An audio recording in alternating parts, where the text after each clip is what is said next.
jóvenes a dirigirse a sus aulas con sus respectivos profesores.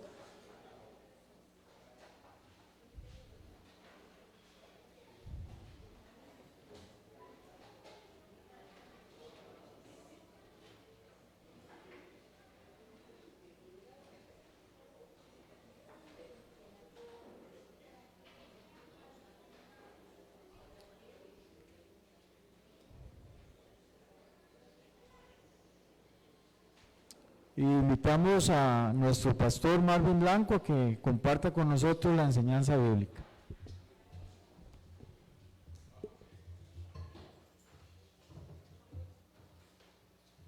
Muy bien, mis hermanos, damos gracias a Dios poder estar en esta mañana. Hoy tenemos un culto especial también, unas actividades bastante bonitas que están todos cordialmente invitados para poder participar. Ay, hermana Ana, qué bendición tenerle. Iba ya a empezar a saludar a los hermanos y qué bendición tener a mi hermanita Ana. A saludar al coro Teleos, en griego, quiere decir perfectos, pero que vamos en esa perfección, vamos buscando esa perfección. Y es el término que la Biblia usa para decir santos. Cuando dice somos santos es que estamos en esa perfección. Y también a mi hermano Jonathan Barr y su esposa, ellos son los pastores de la iglesia en la Guásima de Alajuela. Mansión de Luz. Ahí yo siempre que pienso en mi hermano pienso en carros de carreras, yo no sé por qué desde chiquillo, seguro hay algo ahí, la Guásima. Entonces, pues tenemos el gusto de tenerles con nosotros también en esta mañana y esperemos pues que sea de gran bendición. Muy bien, hermanos, hoy tengo cualquier cantidad de bosquejos porque estamos terminando el tema de la Cena del Señor. Recuerden que estamos en una serie que la serie dice o indica lo siguiente: limpieza primaveral doctrinal. ¿Por qué? Porque en muchas ocasiones vamos agarrando conceptos o teniendo conceptos que realmente no están en la palabra de Dios, pero que han pasado por generaciones o incluso por tiempos dentro de las iglesias, y una es precisamente sobre la Cena del Señor. Estuvimos viendo al inicio de este estudio, estuvimos viendo sobre la iglesia local y visible versus iglesia universal, y estábamos viendo a partir de la palabra de Dios, pues qué es lo que la Biblia enseña con respecto a esto. En cuanto a la Cena del Señor, estuvimos viendo qué es la Cena del Señor, estuvimos viendo los dos términos, consubstanciación y el otro término que es la transubstanciación, los dos términos que se usan en términos generales para indicar y hablar sobre la Cena del Señor, los cuales por supuesto no están en la palabra del Señor, pero explicamos claramente cuáles son y por qué razón desde la Biblia nos damos cuenta que no son correctos. ¿Cuál es el propósito de la Cena del Señor? Estuvimos viendo que es un mandato, estuvimos viendo que es anunciar el regreso de Cristo Jesús y demostrar nuestra obediencia a Dios. La obediencia se demuestra, no se dice. Hay gente que yo soy muy obediente, pero en la práctica no lo es. ¿Cómo se demuestra la obediencia? Obedeciendo. Entonces la Cena del Señor es un mandato. ¿Cuál es el símbolo de la Cena del Señor? Estuvimos viendo el pan sin levadura, estuvimos viendo que solo hay un versículo que se usa positivamente la levadura, y el resto de los versículos que encontramos en la Biblia todos hablan de contaminación. Por eso el pan que se usa es un pan sin levadura. Y estuvimos viendo sobre el fruto de David, y llegamos entonces también ¿quiénes deben participar de la Cena del Señor? Y estuvimos viendo que deben de participar todos aquellos que entienden. Y para poder entender yo la Cena del Señor, no hay otra forma más que siendo un hijo de Dios. Entendiendo el sacrificio que Cristo Jesús hizo en la cruz del Calvario por nosotros, entendiendo que Él murió por mí. Por eso la lectura, precisamente hoy, la lectura que tuvimos en la mañana, Cualquier persona dice, bueno, ¿y qué tiene que ver eso con cena del Señor? Bueno, tiene todo que ver, porque la cena del Señor nos recuerda el sacrificio de Cristo Jesús, su muerte y su resurrección.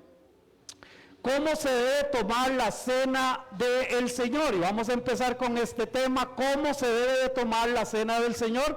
Recordemos que estamos en 1 Corintios capítulo 11, 1 Corintios capítulo 11, si alguien me quiere leer versículos del 27 al 29, si alguien quiere leer 27 al 29, hermanita Patricia nos va a ayudar con la lectura.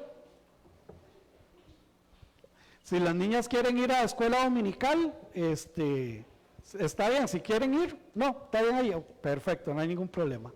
Ok, con todo gusto. Muy bien, vamos a escuchar 1 Corintios 11, del 27 al 29. De manera que cualquiera que comiere este pan o bebiere esta copa del Señor indignamente, será culpado del cuerpo y de la sangre del Señor. Por tanto, pruébese cada uno a sí mismo y coma del pan y beba de la copa, porque el que come y bebe indignamente, sin discernir el cuerpo del Señor, juicio come y bebe para sí.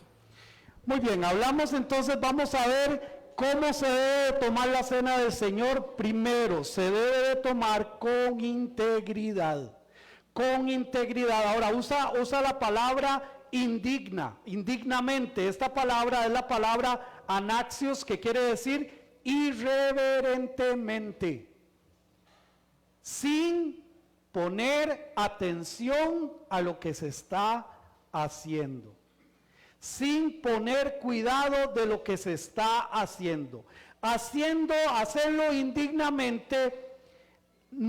Hacerlo indignamente es no entendiendo lo que Cristo Jesús hizo en la cruz del Calvario por usted y por mí. Hacerlo indignamente no tiene que ver con ser o no pecador, porque todos somos pecadores. No tiene que ver con si estoy, según mi percepción, si yo estoy bien en relación con Dios o no. Tiene que ver con entender realmente lo que Cristo Jesús hizo en la cruz del Calvario por cada uno de nosotros. Mis hermanos, es importante que nosotros lo entendamos y lo tengamos claro. Quien no ha reconocido a Cristo Jesús como su Salvador y no le ha entregado el control de su vida a Cristo, no ha entendido la grandeza que representa la cena del Señor. No ha entendido lo que el Señor quiso que estuviéramos nosotros recordando, que no se nos olvide el sacrificio que Cristo Jesús hizo en la cruz del Calvario. Y por supuesto guardando las distancias que son enormes, pero cuando nosotros pasamos por el puente de la amistad yendo hacia Guanacaste, un puente muy hermoso, muy lindo, pasamos por ahí y no nos cobran. Porque fue regalado y es gratuito, pero eso no quiere decir que no le costó a alguien. Eso no quiere decir que los materiales tuvieron un valor. Eso no quiere decir que la mano de obra también hubo que pagarla. Pero Cristo Jesús pagó por usted y por mí. Pagó en la cruz del Calvario. En lugar mío se puso Él. Entonces, tomar la cena de forma indigna es no entendiendo este sacrificio que Cristo Jesús hizo. Es Dios quien se encarga de revisar quién lo hace indignamente o quién no lo hace indignamente. Y este es un punto, pero fundamental, mis hermanos, muy importante. ¿Por qué? Porque el Señor mismo es quien se encarga de aplicar la disciplina en la cena del Señor. Y entonces vemos ahí en el versículo 30, capítulo 11, versículo 30, dice la palabra del Señor. Vamos a ver. Por lo cual hay muchos enfermos y debilitados entre vosotros y muchos duermen. Voy a leer otra vez el 29. Porque el que come y bebe indignamente y vuelve a insistir, sin discernir el cuerpo del Señor, juicio come y bebe para sí. el que no está entendiendo este sacrificio. Y vuelve a decir, por lo cual hay muchos enfermos y debilitados entre vosotros y muchos duermen. ¿Por qué estaban enfermos y por qué estaban debilitados y por qué algunos habían muerto? Porque lo estaban haciendo de una manera indigna. Ahora, esta es una evidencia de iglesia local y visible. ¿Por qué? Porque la gente había visto que habían algunos enfermos y habían algunos debilitados e incluso algunos habían muerto, porque estaban en una congregación local y visible, todos se conocían. ¿Qué pasaría si el Señor tiene este tipo de disciplina en el concepto de iglesia universal? Entonces, yo tomo la cena indignamente y entonces a mí me pasa algo, el Señor me debilita, pierdo las fuerzas, me enfermo, me debilito, y alguien de la Iglesia Universal en Guanacaste se está enterando de que eso está pasando. No se da ni cuenta. Por eso el concepto de iglesia local y visible. Entonces, el único que puede enfermar, hay muchos enfermos, debilitar, hay muchos débiles y muchos duermen, matar, es Cristo Jesús, es nuestro Dios, no hay nadie más que lo pueda hacer. Entonces la disciplina en la cena del Señor, la toma, la hace y la aplica el Señor mismo, es Él quien disciplina. Mis hermanos, y esto es de suma importancia, porque hermanos, no se trata de decir, entonces yo no tomo la cena del Señor, no se trata de eso. Ya le doy la palabra, mi hermanita. Se trata de que arreglemos las cosas con nuestro Dios. Sí, mi hermana, le escuchamos. Hermana Sofía. Quería preguntar, digamos, ¿cómo se sabe? Porque ahí dice que, digamos, la persona, si no toma la cena dignamente, no entendiendo el sacrificio que el Señor hizo, se enferma, se debilita e inclusive, bueno, pasa hasta la muerte. Pero digamos, ¿qué pasa si por ejemplo uno está enfermo, pero ya recibió la cena dignamente, o sea, entendiendo todo, y por A o por B y se enfermó, por A o por B y uno está debilitado? Entonces, ¿cómo uno sabe que es algo que disciplina el Señor? Precisamente el punto medular de esto es que ninguno de nosotros somos jueces de nadie. No somos jueces de nadie. Nosotros no podemos decir, vio lo que el pastor enseñó hace 22 días y véalo, ahora está con una gripe que lo está matando. Ah, seguro. No. Nosotros no somos jueces de nadie. El Señor y nosotros sabemos cómo lo estamos haciendo. Ahora, mis hermanos, si es importante estar bien con alguien, es estar bien con Dios. Porque las personas fallan, las personas cambian, a veces cambiamos estar bien con Dios por estar bien con alguien, o con algo, con un trabajo, o a veces cambiamos estar bien con Dios por estar bien con el jefe. Mis hermanos, lo importante es estar bien con Dios. Entonces, hermanos, nosotros no somos jueces de nadie. Si dice la palabra del Señor que si alguno se enferma, oremos por esa persona. Llevémosle medicinas, está con gripe, llévele un antigripal. Ay, padece de la presión y no ha podido comprar el tratamiento, entonces llevémosle el tratamiento de la presión para que se pueda estabilizar. Por eso le decía, cuando dice vaya y únjalo con aceite, era una forma de sanar, de dar alivio, de mejorar. Entonces, mis hermanos, esa es nuestra la responsabilidad, pero no es nuestra responsabilidad estar viendo a ver quién sí y quién no. Ahora, ¿cuáles son los tres tipos de formas en que se practica en las iglesias cristianas la cena del Señor? Hay tres formas, y ya con esto terminamos con este tema de la cena del Señor para empezar con el siguiente tema. Se conoce la cena abierta. ¿Qué es la cena abierta? Esto es cuando en las iglesias se toma la cena con todos los que quieran participar, incluyendo personas que ni conocen y algunos con los niños que están presentes. Hay iglesias que hacen la cena lo que llaman abierta, entonces le dan la cena a todo el mundo. Incluso a los niños que están ahí les dan la cena. incluso a la persona que llegó a recoger a un hermanito, le dan la cena. O sea, no hay filtros en nada. Entonces, esto es lo que se llama cena abierta. Ahora, con lo que acabo de explicar de que la disciplina la da Dios, ¿será peligroso dar la cena abierta así? ¿Verdad que es peligroso? Porque podríamos, si no damos bien las instrucciones, si no enseñamos bien esto, y normalmente cuando se da la cena del Señor, no hay el tiempo para explicar esto que yo acabo de explicar, entonces es peligroso la cena del Señor. Hay otro tipo de cena que se llama la cena semiabierta. ¿Qué quiere decir esto? Es cuando en la iglesia se tiene compañerismo con otras iglesias o hermanos que estén presentes al momento de realizarla. Se llama la cena a la iglesia, pero se invitan a todos los que quieran participar si son del compañerismo. Por ejemplo, hoy tenemos a hermanos de Fuente de Luz, ¿verdad? Mansión de Luz, ya pegué luz. Ahí voy. Bueno, la cena semiabierta es que vamos a tener la cena e invitamos a los hermanos que son del mismo compañerismo, que los conocemos, que puedan tomar la cena con nosotros. Eso es la cena semiabierta.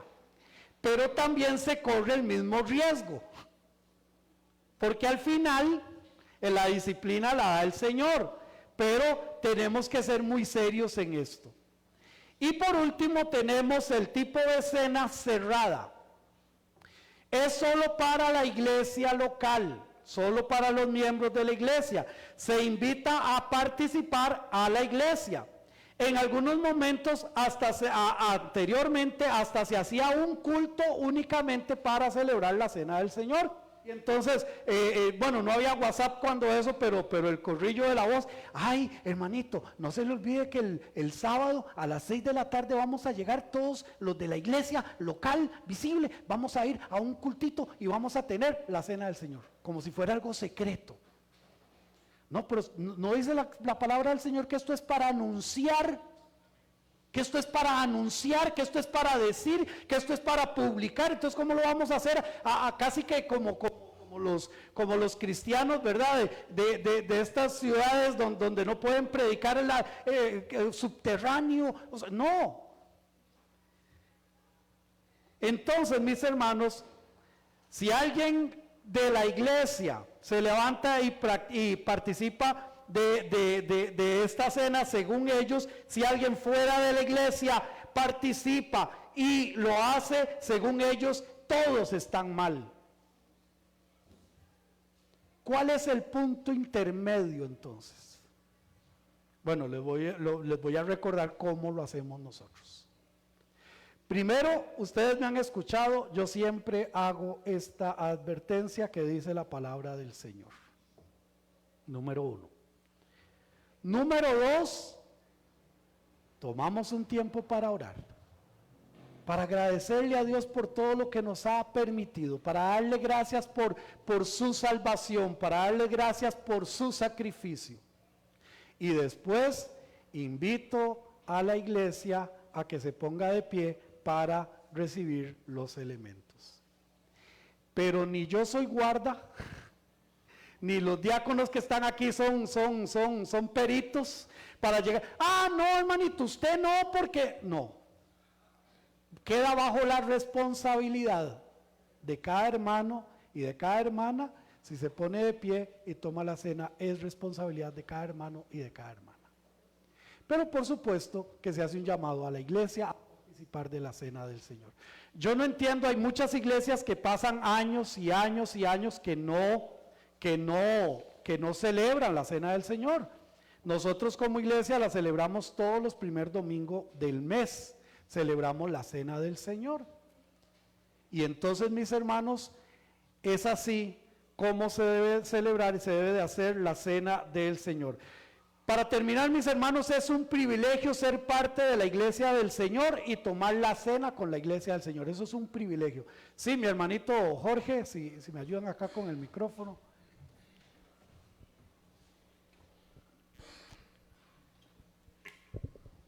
Buenos días, hermanos.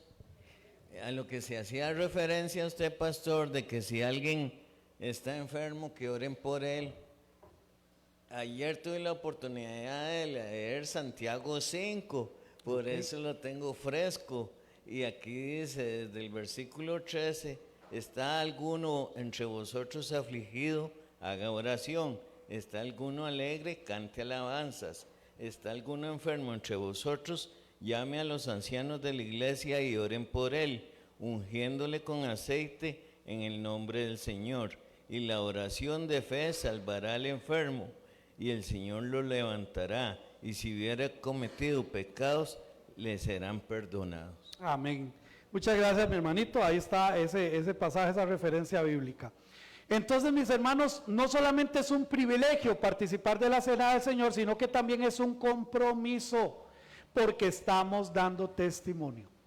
Haced esto todas las veces que se reúnan y den testimonio de que yo voy a volver. ¿Por qué? Porque estamos celebrando, estamos conmemorando más bien la muerte y resurrección de Cristo Jesús. ¿Por qué? Porque dice el pasaje, porque dice que la tomaremos con Él, estando con Él, estaremos celebrando la cena con Él. Y entonces, mis hermanos, es un compromiso de testificar. Como iglesia queremos hacer las cosas como el Señor lo ha indicado, y debemos de erradicar el término de Santa Cena. No, la cena no es santa, es la cena del Señor. El término de Santa Cena se utiliza en otras iglesias. La Biblia, lo vimos también en este estudio, solo usa 3 términos: la cena del Señor, la mesa del Señor o la mesa de compartir. Eso es todo. Entonces, sacar y erradicar ese término de Santa Cena, porque la cena en sí no es santa, la cena es solamente una conmemoración. Amén. Vamos a arrancar con el otro tema, que es, uy, qué tema, yo lo doy muy poco porque, pero como estamos en limpieza, cuando uno hace limpieza primaveral, agarra el ropero y saca todo, y ve que bota, y ve que limpia, y ve que hace, pues vamos a tocar un tema que casi no se toca, y es el tema de la vestimenta. El tema de la vestimenta, vamos a tocar este tema.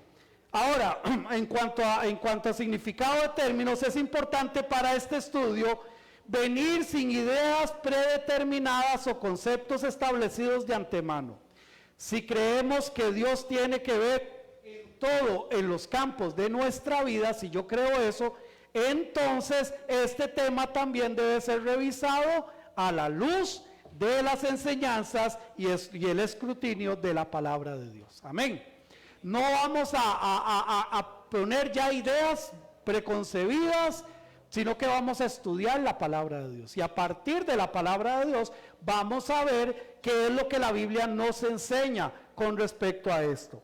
Este estudio, como muchos otros en la Biblia, es de vital importancia por la cantidad de opciones que genera en la sociedad lo que es la vestimenta. ¿Cuántas opciones de vestimenta tenemos nosotros? En la casa, solo nosotros, a ver. ¿Y qué me pongo? ¿Y cómo lo combino? ¿Y qué aquí? ¿Y qué allá, verdad? Como decía aquel otro que le decía que gracias a Dios todavía estaba la moda de los pantalones rotos, dice, porque ya los 3 que tengo están rotos, que no pase esa moda.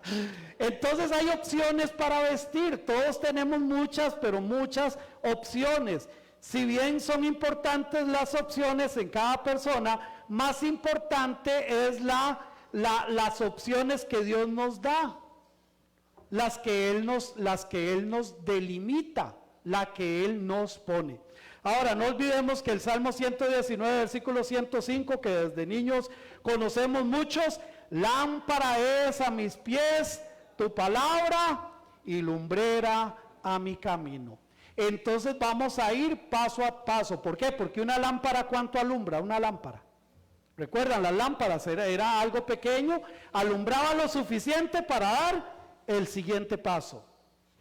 Y eso es lo que el Señor hace con nosotros, nos alumbra lo suficiente para dar el siguiente paso. Así que vamos a ir paso a paso, viéndolo desde la palabra del Señor. Vamos a ver 4 puntos, las diferentes vestimentas en la Biblia, las vestimentas que Dios nos pide, los efectos de la vestimenta que Dios no aprueba, el interés de Dios en nuestra vestimenta. Entender la diferencia en el vestir de acuerdo a lo que yo creo o quiero, o vestir de acuerdo a lo que Dios quiere y nos dice que debemos de hacer. Amén. Así que vamos a empezar con los diferentes tipos de vestimenta. ¿Por qué? Porque la vestimenta identifica a las personas. Usted va, y un día de estos escuchaba esta queja de una persona en el hospital, porque decía, es que antes los doctores, usted sabía que era un doctor. ¿Por qué? Porque andaba con su camisa, su pantalón, su bata blanca, ¿verdad? Su gabacha blanca y el estetoscopio aquí guindando, ¿verdad? Ese es doctor fijo. Ahora no, ahora usan muchos tipos de uniformes, ¿verdad? De diferentes, que pantalón, que camisa y no sé qué. Pero ya han perdido un poquito, se han desligado un poquito de ese concepto de que la vestimenta, ¿verdad?, les estaba distinguiendo. Una vez estaba en el registro civil, andaba en el registro público más bien, andaba en el registro público y como venía para la iglesia estaba con camisa, corbata y todo el asunto, y cuando yo venía entrando estaba haciendo, cuando se afirma una señora y me dice, ay perdón, ¿y usted es abogado? No, pero la vestimenta daba la impresión de que era un abogado. Lo mismo pasa, hermanos, con diferentes formas de vestimenta en diferentes lugares. Ahora, déjenme decirle, hermanos, que existe una vestimenta donde realmente debemos de parecer cristianos. Donde realmente debemos de parecer cristianos. Visualmente, a partir de ahí, ver la vestimenta. Ahora, mis hermanos, vamos a ver entonces que no podemos entonces ignorar que está esta verdad. Cuidar esta parte tan visible de nuestra imagen debe ser un aspecto prioritario a la hora de proyectar la imagen que deseamos que los demás vean. Por ejemplo, ustedes nunca, o sea, solo hoy, ustedes me van a ver con pantalón de mezclilla y camisa y pañuelo aquí predicando, solo hoy. El resto de las ocasiones vengo con traje, vengo con corbata. ¿Por qué? En mi percepción personal, porque yo le estoy sirviendo al Rey de Reyes y Señor de Señores en primer lugar. Porque yo voy a predicar la palabra de ese Rey de Reyes y Señor de Señores. Entonces, la vestimenta indica cómo somos y qué somos. Cuando nosotros vamos a un paseo, pues por supuesto que llevamos ropa de paseo diferente a la que normalmente utilizamos. Ayer fue un día de mucho trabajo aquí en la iglesia y yo andaba en camiseta, o sea, de tipo camiseta, y porque era un día, o sea, nosotros nos vestimos de acuerdo a la ocasión, de acuerdo a lo que estamos proyectando. Entonces, mis hermanos, yo quiero decirles que la Biblia también nos indica que hay vestimenta que proyectaba una forma de ser. Y vamos a ir un momentito a Génesis capítulo 38 y vamos a ver cómo vestían las viudas. Génesis capítulo 38. Ahora, esto lo digo no para que las viudas se vistan así, simplemente para que entendamos que habían vestimentas, que en el concepto de nuestro Dios la vestimenta era importante también. Génesis 38, versículo 14 y también el versículo 19. ¿Quién lo quiere leer? Hermana Sofía, entonces me ayuda con los dos versículos. Usted, mi hermana, por favor. Génesis 38, versículo 14 y el 19.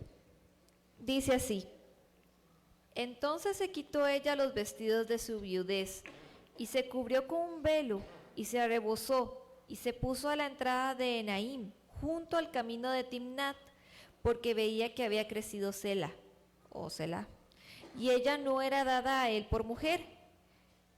El Lue- 19. Perdón. Sí, del 19, si es tan amable. Luego se levantó y se fue, y se quitó el velo de sobre sí, y se vistió las ropas de su viudez. Entonces, aquí estamos hablando de Tamar, ¿verdad? Tamar estaba con una vestimenta que la gente cuando la veía decía, esta señora es viuda. Porque había una vestimenta que le distinguía. Ahora, cuando ella hace todo esto para engañar, para engañar a Judá, no vamos a ver ese trasfondo, solamente quiero que entendamos esto. Tuvo que cambiarse su vestimenta para entonces poder indicarle a Judá que era una mujer, que era otro tipo de mujer. Entonces había una vestimenta que le indicaba a la gente una condición social. También, mis hermanos, podemos deducir que existía vestimenta para identificar a estas viudas. ¿Por qué? Porque ya ellas entonces tomaban esta vestimenta y a partir de ahí era diferente. Pero también había vestimenta para las vírgenes. Vamos a segundo libro de Samuel. Segundo libro de Samuel, capítulo 13, versículo 18. Segundo libro de Samuel 13, 18. Que lo tenga, lo puede leer. Mi hermanita, sí, por favor. Gracias. Y llevaba ella un vestido de diversos colores, traje que vestían las hijas vírgenes de los reyes. Su criado pues la echó fuera y cerró la puerta tras ella. Ok, ahora estamos viendo entonces que había una vestimenta. Dice, ella llevaba un vestido de diversos colores, traje que vestían las hijas vírgenes de los reyes. Había una vestimenta específica para las doncellas. Ahora, no estoy diciendo ahora que entonces vamos a buscar cuál era el traje para las viudas y cuál era el traje para las doncellas, pero aquí estamos viendo que hay una distinción. Algo que dentro del pueblo de Dios era importante, algo que dentro del pueblo de Dios indicaba algo. Las hijas de las vírgenes de los reyes eran de diversos colores y así se identificaban estas vírgenes con sus vestidos. Pero también había una vestidura de rameras o prostitutas. Proverbios capítulo 7, versículo 10. Proverbios capítulo 7, verso 10. Que lo tenga, lo puede leer. Hermanito Jorge. Proverbios 7, 10.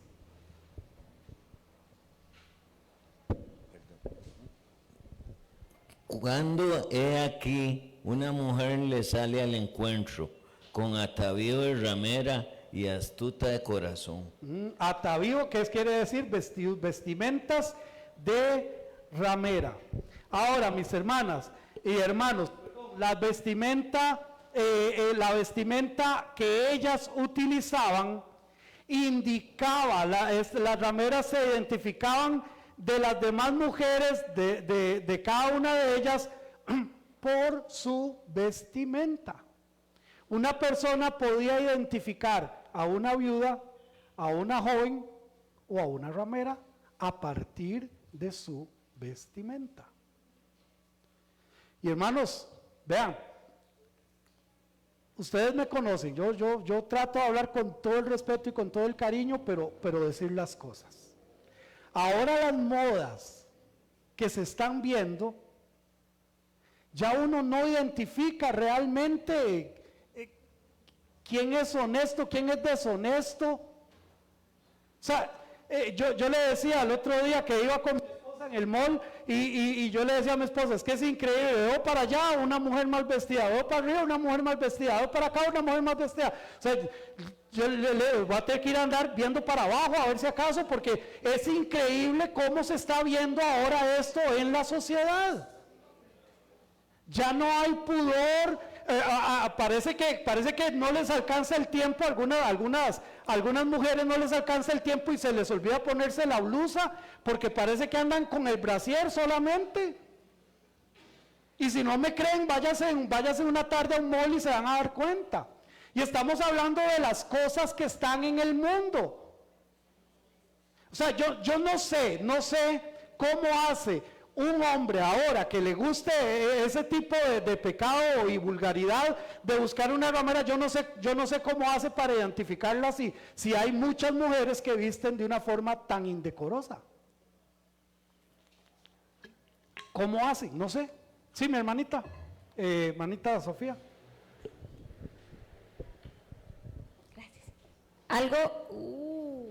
Algo muy curioso es que yo estaba viendo en estos días, hace unas semanas, un video en YouTube de un canal en inglés, y eran varios de hecho también, vi más que todo uno, pero varios también referían al tema de cómo es que las chicas, hablando específicamente de las chicas, pero también aclarar que los chicos también visten a veces mal. Por supuesto, ya voy para allá. No tienen un decoro para vestir, que ya digamos inclusive para ocasiones especiales, actividades especiales, ya se visten como les da la gana. Que inclusive para trabajar en una oficina se visten, perdón que lo diga así, todas apretaditas, un poquito cortito, un poquito aquí, salchicha, y mucho más. Inclusive habían dicho que hasta pijamas, o sea, ya la gente ya va en pijamas a donde quiera, o ya hay gente que va hasta en esta ropa interior que es muy especial para el tema de matrimonio, o sea, no tienen un decoro, no tienen como esa línea de decir, bueno, me he visto normal o me he visto para esta ocasión. No, e inclusive, curiosamente, ya ha llegado un punto en que ya hay chicos en que ya rechazan esto porque ya es tanta la indecorosidad, si es que esa palabra existe, se viste que ya los chicos ya se cansan, hasta en el gimnasio también, o sea, ya es un tema fuerte, y ya es un tema que, como digo, hasta los muchachos, ya hombres, ya se están cansando. Así es. Entonces, mis hermanos, aquí tenemos que entender que hay vestimentas, hermanos y hermanas, que no son para nada para una hija y para un hijo de Dios.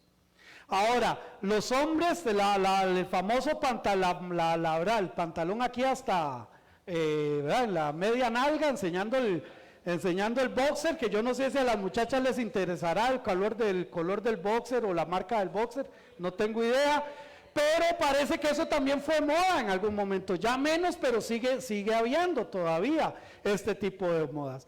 O las apretaciones, los pantalones totalmente apretados en los hombres también. O sea, no solo las mujeres puede que vistan mal, no, los hombres también puede que vistamos de una forma indecorosa. Pero vamos a seguir, hermanos, porque también habían vestimentas de boda, lo que decía ahora mi hermanita, una ropa especial para una actividad especial. Veamos lo que dice Mateo capítulo 22, versículos 11 y 12. Mateo 22, versículos 11 y 12. Si alguien lo quiere leer, solamente levanta su mano para que el micrófono llegue. Hermana Sofía. Y entró el rey para ver a los convidados, y vio allí a un hombre que no estaba vestido de boda.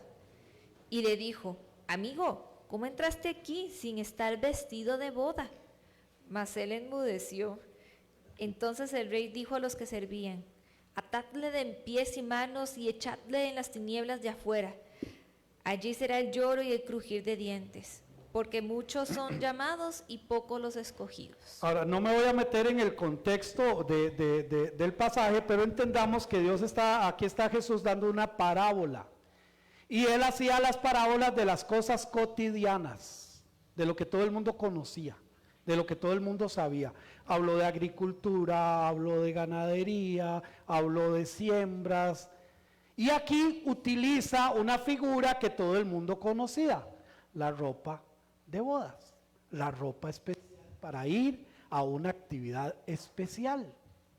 Y hace muchos años, cuando yo era maestro de jóvenes en la iglesia bautista Monteorep, allá en San José, Cuando yo era maestro de jóvenes, yo les decía a los muchachos, bueno, ¿qué pasa si hoy, después del culto, vamos a tener una entrevista con el presidente de la República? Así, saliendo de aquí, nos vamos para allá. ¿Cuántos, les preguntaba a los muchachos, cuántos de ustedes me pedirían permiso para ir a su casa a cambiarse la ropa? Porque tienen algo mejor. Ay, no, qué vergüenza, que el presidente me... no, yo prefiero la camisa tal. ¿Me doy a entender, hermanos? ¿Y por qué cuando venimos a servir al Señor, a honrar al Señor, a glorificar al Señor, por qué sería diferente? ¿No debería de ser más bien súper especial poder venir de la mejor manera para honrar a nuestro Dios? Entonces habían fiestas o habían vestiduras de bodas. Entonces, hermanos, vemos que hay una gama de diferentes tipos de vestiduras. La Biblia también nos enseña cómo debe de ser la vestidura de un seguidor de Cristo. Ahora, es importante entender lo siguiente: cuando hablamos de la vestidura de un seguidor de Cristo, estamos hablando de cómo entonces debe de vestir un hijo de Dios. Y no estamos hablando ni de modas, y no estamos hablando, de diseños o de tipos de tela, sino que hay algo más profundo que debe de verse con respecto a los hijos de Dios. Ahora, antes de empezar con esto, quiero decirles, hermanos, las modas es algo que el mundo da y que el mundo inventa, ¿verdad? Alguien una vez decía que guindarse 4 plumas aquí de las orejas, si 10 personas lo hacen, eso es un bicho raro. Pero si 500 o 1000 o 2000 personas lo hacen, ya eso es la moda. Y las modas están controladas por el enemigo, porque él quiere precisamente que exista la lascivia, él quiere que exista todo este tipo de cosas. Y hermanas, ustedes no me dejan mentir, la moda cada vez es más corta, pantalones más apretados, y como si eso fuera poco, ahora también le metieron las transparencias. Porque eso es lo que el mundo busca. Pero nosotros como hijos y como hijas de Dios debemos de vestir diferente. Porque somos hijos de Dios. Entonces, ¿cómo es? ¿Cuál es la tela que hay que buscar? ¿Cuál es el diseño que hay que buscar? ¿Cuál es la forma que hay que buscar? Vamos a ir a 1 de Timoteo, capítulo 2, versículo 9. Dice 1 de Timoteo 2, 9. Asimismo, que las mujeres se atavíen o se vistan de ropa decorosa, con pudor y modestia, no con peinado ostentoso, ni oro, ni perlas, ni vestidos costosos. Entonces empieza a darnos una luz de qué es o cómo debe de ser la vestimenta, y no se refiere a estilo, ni a telas, ni a diseños. Se refiere al corazón directamente. ¿Cómo es uno por dentro? Para poder entender cómo es que Dios quiere que nos vistamos. Ahora, ataviar es la palabra cosmeo, de donde viene el término cosmético, que es principalmente arreglar o poner en orden. Poner en orden la vestimenta.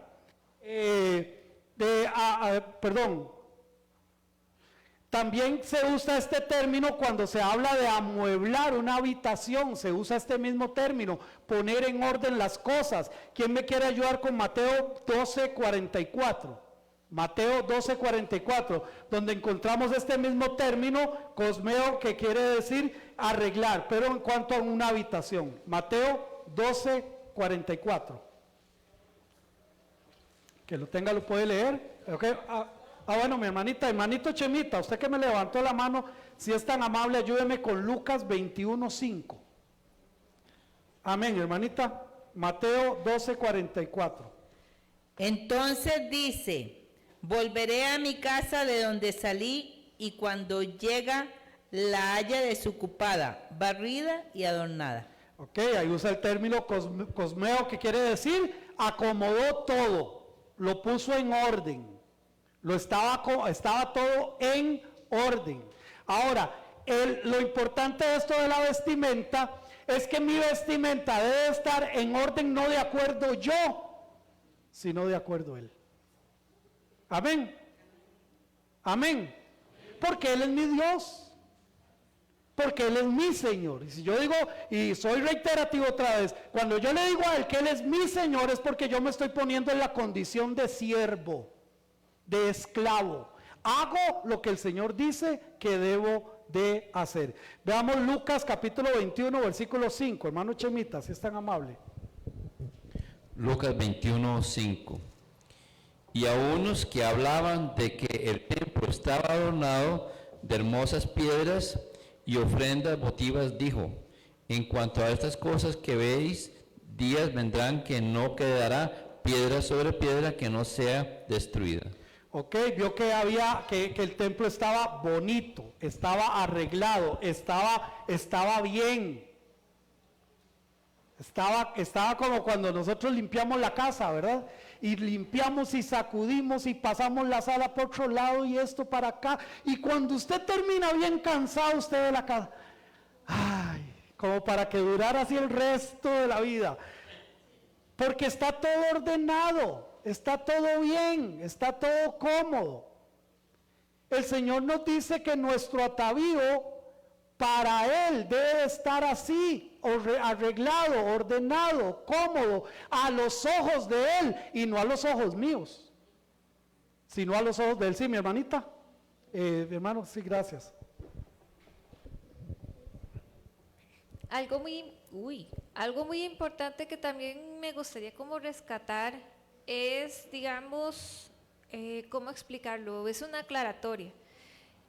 El hecho de vestirse decorosamente no significa que, digamos, no, en el caso de las chicas, no tengamos el derecho de ser coquetas. Bueno, yo es que yo no uso maquillaje porque a mí no me gusta, pero las chicas que usen un maquillaje tampoco parezcan plásticas. Es que hay algunas que, bueno, se ponen mucho maquillaje, no es por ofender, ¿verdad? Perdón, más bien si ofendí aquí. Pero ser coqueta, ser digamos, qué sé yo, un aretito, bueno, con mi mamá que le gusta usar mucho collar, perfume, no sé, digamos, el tener derecho también de verse bien y Por sentirse supuesto. bien. Por supuesto que sí.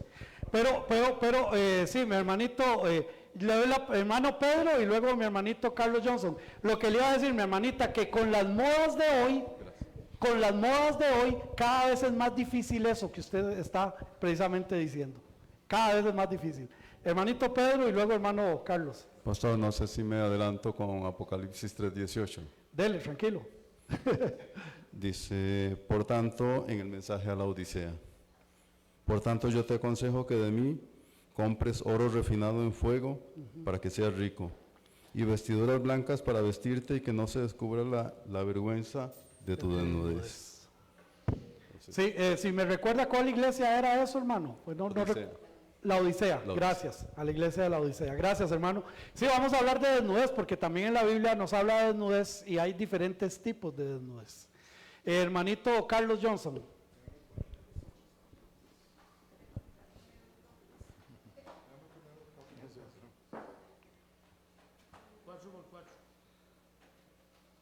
Está buscando, ahora sí ya se puso los de leer. Me llama mucho la atención cómo Dios quiere que el hombre se vista. Veamos Génesis 3:7. Entonces fue abierto los ojos de ambos y se dieron cuenta de que estaban desnudos. Cosieron pues hojas de higuera e hicieron delantales. A Dios no le gustó esa ropita, No. porque esa ropa no es muy buena. Y vea lo que dice Génesis 3:21. Vea la ropa de Dios. Y Jehová Dios hizo para el hombre y su mujer túnicas de pieles. Yo tengo una faja de cuero y tiene como 30 años. Y aquí está. Eso es lo que quiere el Señor. Gracias, pero el cuero está muy caro, hermano. Ahora sí está caro el cuero. Pero sí, hermanos, muchas gracias. Ok, entonces ataviarse, entendamos bien que el término ataviarse va más allá de vestirse. Es vestirse de una manera ordenada. ¿Verdad, hermanos? O sea, imagínense lo que sería que yo venga un día con un pantalón de cuadros verdes, con una camisa de rayas azules y con una corbata de círculos. O sea, sí viene vestido, sí, pero ¿cómo viene vestido? No, hermanos, hay que hacer las cosas de forma ordenada, que se vea bien, que se vea bien. Entonces, mis hermanos, arreglar, ordenar, organizar, alistar, preparar, decorosamente, embellecer, así es como el Señor quiere que sus hijos nos vistamos. Bajo esta premisa, tanto la mujer como el hombre cristiano deben vestir adornados, ordenados y arreglados. No estamos hablando de ropas de marca o lo último de la moda, ya que esto es totalmente opuesto a este principio. Es vestirnos ordenadamente. El estar ordenado no solo se refiere a su vestir o comportamiento, sino a su vida misma interna. Muchas veces, hermanos, hay personas, hay mujeres que se visten pero tan mal porque internamente no se valoran, porque no saben el valor que tienen. Y entonces su forma de vestir está indicando una carencia espiritual impresionantemente grande. El vestuario debe de ser entonces ordenado.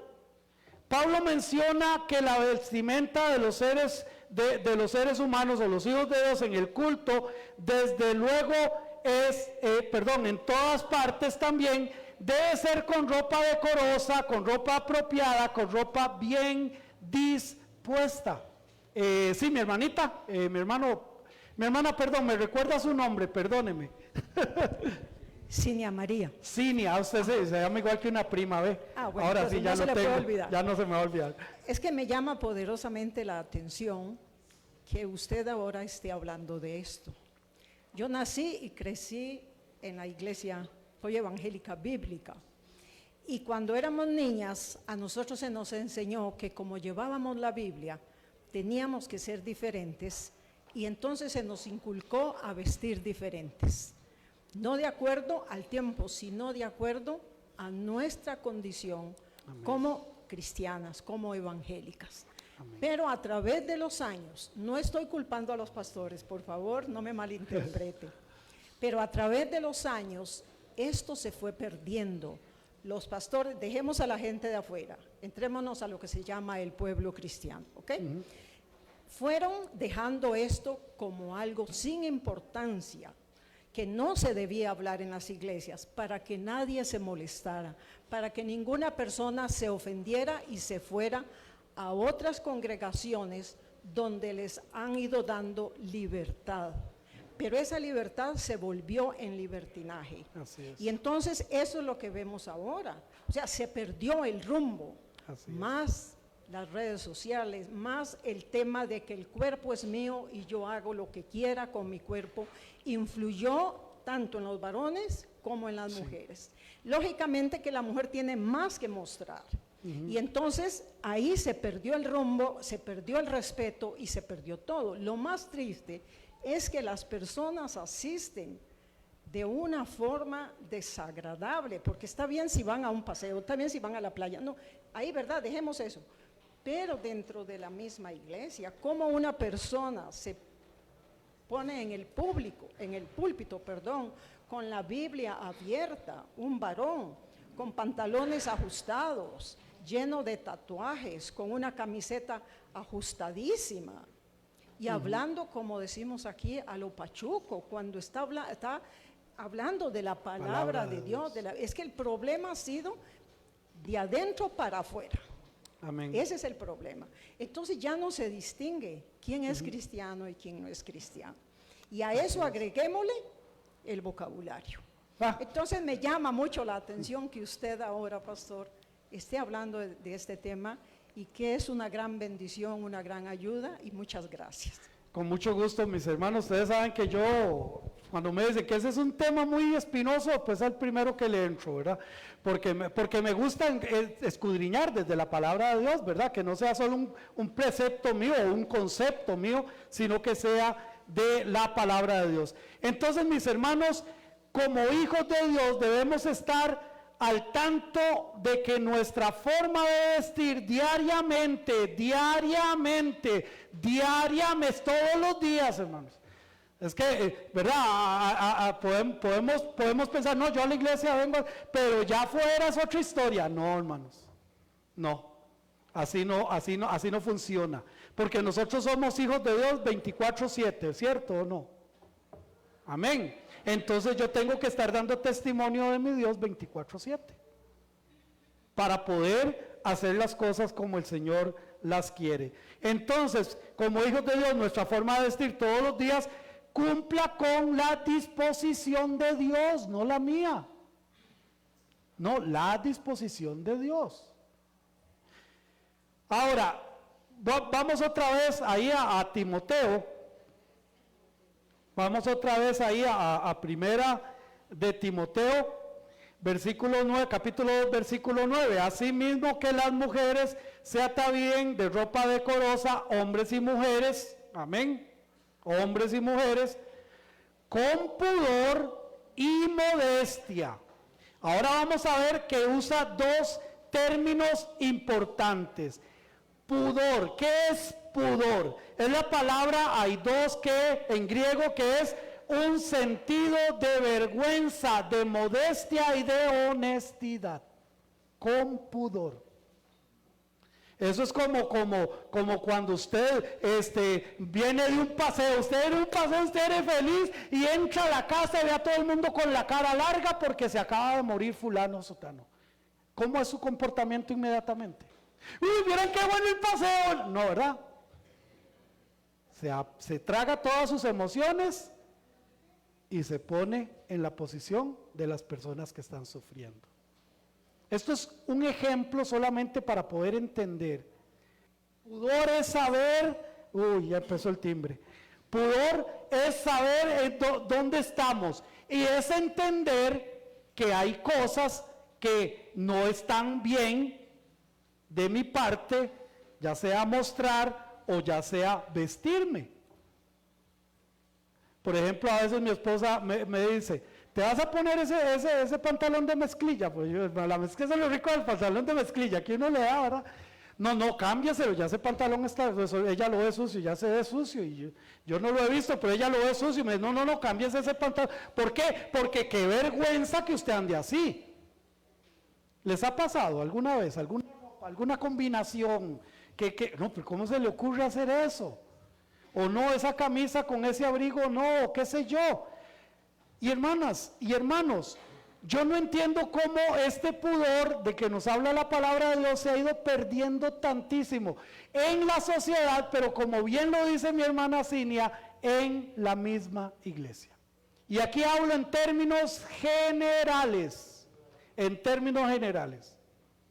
Pero en términos específicos, hermanos, yo quiero decirles a los padres de familia que yo no voy a andar midiendo cómo visten sus hijas. Para eso tienen un papá. Tienen un papá que deberían de ver cómo visten sus hijos. Tienen una mamá que debería de ver cómo visten sus hijas.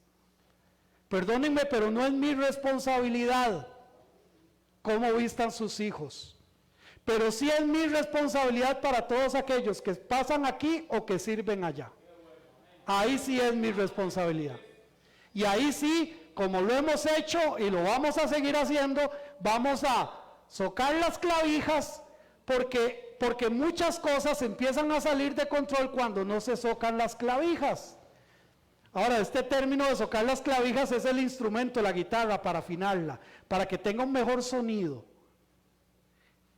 A veces, como bien dice mi hermana Cinia, a veces lo dejamos porque, pero no, mis hermanos. Yo quiero decirles a ustedes, padres de familia, que los primeros responsables de la vestimenta en su hogar son ustedes.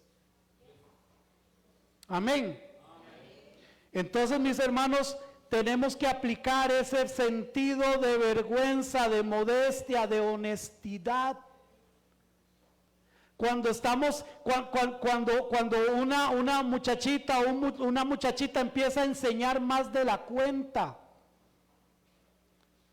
porque sí, es lo que el mundo ha enseñado, qué bonito. Y si tiene buenos pechos, pues entonces póngase el escote, perdón que sea tan específico, pero es para que nos entendamos de lo que estamos hablando. ¿Ah? No, mis hermanos, eso no es ser pudoroso. Eso no es ser pudoroso.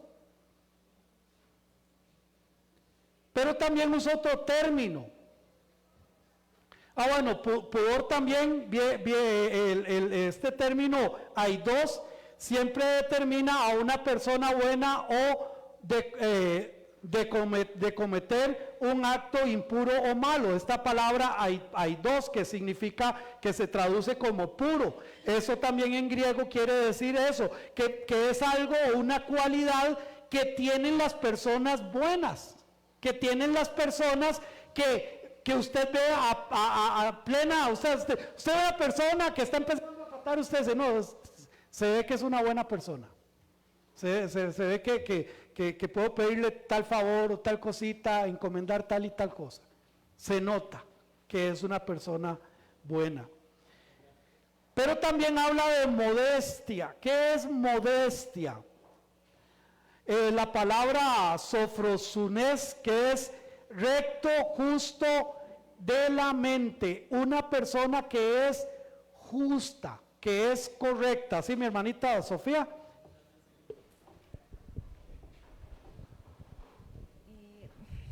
También quería aclarar, quería hacer un pequeño comentario y una aclaración. Va a sonar un poco contradictorio esto, pero bueno.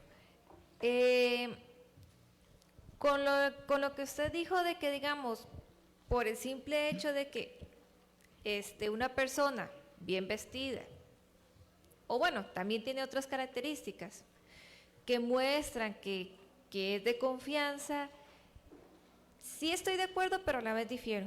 Porque puede que una persona, y perdón que lo diga, esté muy bien presentada, claro, esté muy bien vestida, entiendo, pero su corazoncito no lo tiene. Sí. Entonces, y perdón que lo diga, pero hay otras personas que también no están bien vestidas, pero tienen un buen corazón. Sí. Entonces, por eso quería como aclararlo, porque...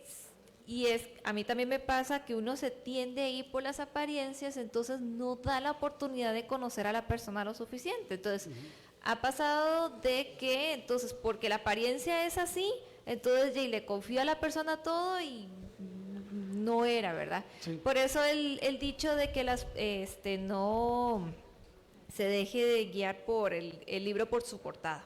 Sí. Por supuesto, porque somos un compendio de actitudes y de cosas, mi hermanita. Esta es una, pero no, esto no determina a la persona. Lo que pasa es que a veces nosotros no somos sabios y nos vamos por la impresión, ¿verdad? Pero por supuesto que hay muchas otras cosas alrededor para poder ser un verdadero hijo de Dios. Y yo estoy tocando solamente un aspecto, que estamos hablando única y exclusivamente sobre la vestimenta. Muy bien, voy a correr un poquito aquí. Entonces, mis hermanos, es tener dominio propio o modestia al vestir. Es aquel control interno habitual de cómo me quiero ver yo. Y ya con esto voy terminando, mis hermanos y mis hermanas. Pero yo recuerdo que mi mamá le decía a mi hermana, bueno, como todos chiquillos, ¿verdad? A veces son rebeldes y todo. Y le decía a mi mamá, ¿y usted cómo se ve con ese pantalón? ¿Y usted cómo se ve con esa ropa? Porque tenemos que hacer una valoración y aquí, mis hermanas, ustedes me pueden decir si sí o si no. Pero yo siento que una mujer sabe, o creo que una mujer sabe, cuando su vestimenta es provocativa. Cuando su vestimenta puede causar miradas. Cuando su vestimenta va a hacer que los demás vuelvan a verle. Pienso yo que sí lo saben. Y entonces aquí estamos hablando de honestidad en aquel control conmigo mismo. Cómo yo estoy vistiendo, cómo yo me estoy viendo a mí mismo. Y como les digo, mis hermanos, el punto de las modas, todo va a favor de la sexualidad, a favor de la lascivia, a favor de todo esto, y como hijos de Dios y como hijas de Dios, nuestra forma de vestir debe de ser muy, pero muy distinta. Tener prudencia constante en todas las pasiones y deseos. Modestia debería ser un freno a la tentación de vestir de forma incorrecta. O sea, la modestia debería de poner el freno a mi forma de vestir. ¿Cómo yo me voy a vestir? Y si yo soy modesto en cuanto a mi forma de vestir, pues eso va a ser un freno para otro tipo de forma de vestir que no es modesta. Que puede ser provocativa, que puede ser hasta de mal gusto para los hombres. No crean que los hombres se ven muy bonitos con los pantalones todos apretados, no pensemos eso. O con los pantalones guindando, ¿verdad? No, es que también los hombres también a veces vestimos mal. A veces los hombres también vestimos mal. A veces. Voy a dejarlo hasta aquí, mis hermanos. Para la próxima semana continuamos con este tema de las vestimentas. Estamos apenas, hermanos, empezando con este tema. Hermano Mauricio, que el Señor me los bendiga, hermanos, y muchas gracias por estar. Y ya casi vamos a empezar con la actividad de esta mañana, la actividad cultural.